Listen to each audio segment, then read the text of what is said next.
এখানে কার্পেট বিচলে পুরো একদম সমান হয়ে যাবে। এনাদের কিন্তু হালকাটা হচ্ছে গিয়ে বকুলতলা নতুন হাট। এটা হোয়াটসঅ্যাপ গাইস, ঈশ্বর ভাই Mahbub Khan again come back with another blog video.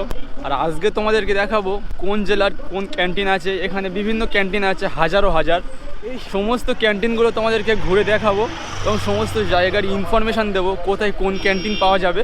আমরা এখন আছি রোডের উপরে, যে এই বিশ্ব ইজতেমা, প্রত্যেকটা জেলার আলাদা আলাদা ক্যান্টিন হয়েছে এখানে, আর প্রত্যেকটা হালকা থেকে আলাদা আলাদা ক্যান্টিন।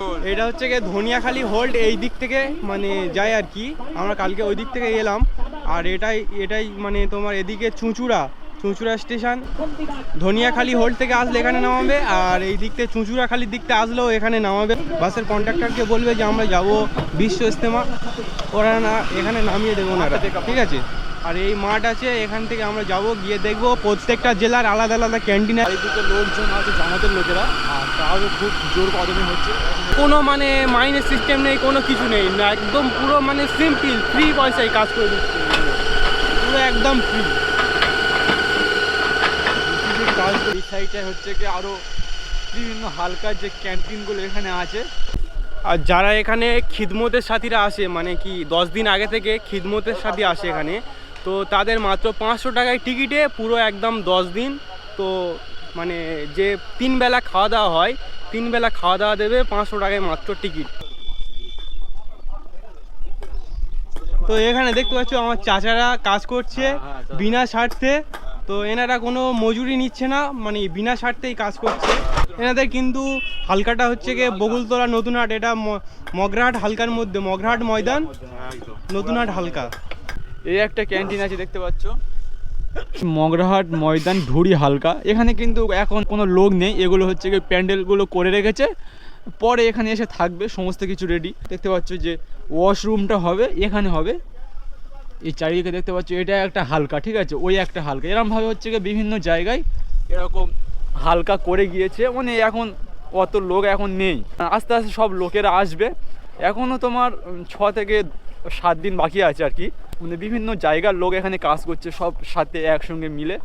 এই পরিবেশটা কিন্তু খুবই সুন্দর। আর সেই দূরে পুরো একদম 10 কিলোমিটার, 12 কিলোমিটার, 17 কিলোমিটার দূরে পুরো একদম চারিদিকে এরকম ক্যান্টিন করা আছে। লাখো লাখো মানুষ হবে, পৃথিবীর বিভিন্ন প্রান্ত থেকে সমস্ত মানুষ কিন্তু এখানে জমা হবে।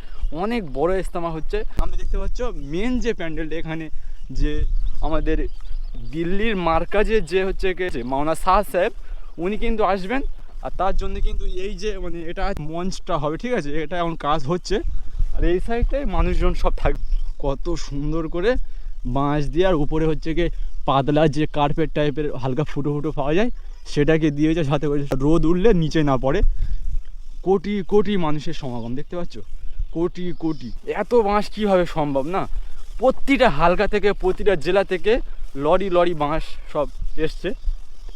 এখানে হচ্ছে কি জিসিবি দিয়ে মাটিটাকে সমান করে দিয়েছে, তারপরে খড় দিয়েছে যাতে মানুষের বসতে না কোনো প্রবলেম হোক, ঠিক আছে। এখানে মাটিগুলো উবড়ে খাবড়া ছিল, আচ্ছা এখানে কার্পেট বিচলে পুরো একদম সমান হয়ে যাবে। যারা বাইরে থেকে আসবে আরামে বসে এখানে শুনতে পারে। এখানে ওয়াশরুমগুলো আছে পেশাব পায়খানার জন্য, আর এই সাইডে ছোট একটা পুকুর করে দিয়েছে। তো গাইস, ভিডিওটা আজকের এই পর্যন্ত। ভিডিও ভালো লাগলে অবশ্যই লাইক কমেন্ট শেয়ার করবেন অ্যান্ড সাবস্ক্রাইব করতে ভুলবেন না। একটু পাশে থাকুন, বিভিন্ন জায়গায় ঘোরাবো, আরও বড় বড় ইজতেমা আছে, বিভিন্ন জায়গায় ঘুরবো আমরা। আর ভিডিওটাকে অবশ্যই লাইক কমেন্ট শেয়ার অবশ্যই করুন।